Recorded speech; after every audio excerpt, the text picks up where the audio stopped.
The gentleman is recognized. Mr. Speaker, May is Military Appreciation Month, and to honor our men and women in uniform and our veterans, I, along with my good friend and ranking member from California, Mr. McKeon, have introduced H.Res. 1385.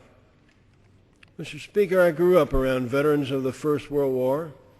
My father served in the Navy on board the USS Missouri in that conflict, and he, like so many young men who returned from that war, became the civic and political leaders of their day.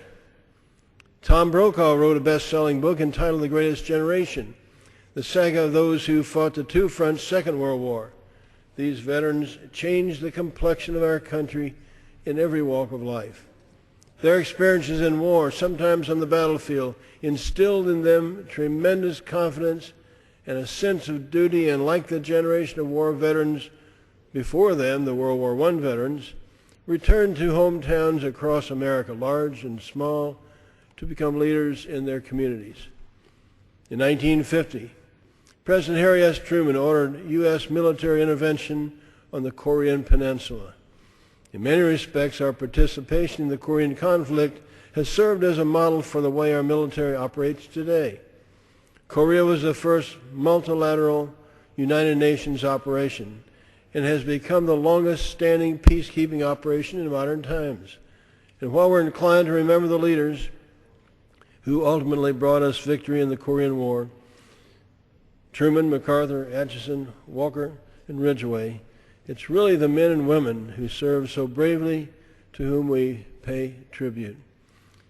The need to contain the spread of communism brought U.S. service members to a small country in Southeast Asia called Vietnam.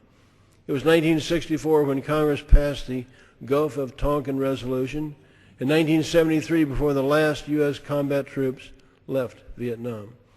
Much is owed to the men and women who served in that conflict, and it must be remembered that those who fought and died in service to the United States in Southeast Asia are owed the appreciation of a grateful nation, even though so many did not receive the welcome home that they deserved. The Persian Gulf War was a tremendous display of U.S. military technology. But what must not be forgotten is that the swift end to combat operations was a result of a sound strategy and the ability of U.S. service personnel to carry out that strategy. And of course today our men and women in uniform are engaged in Iraq and Afghanistan. I predict those returning from these conflicts will be another great generation, rising from the sands of the Middle East. These veterans who have toiled and fought there to bring peace and civilization back to those two beleaguered countries are truly America's future. In addition to large-scale conflicts, U.S. military forces have been involved in far more small-scale contingency operations in each instance, a number both large and small. The men and women of the United States Armed Services have answered the nation's call. So let us remember the importance of those who have worn the uniform and those who wear it today. They've served this nation, and now we must do right by them in Congress, in our communities, and in our everyday lives. Today, we honor their courage and their sacrifice, and to all of them, we say thank you. I reserve the balance of my time.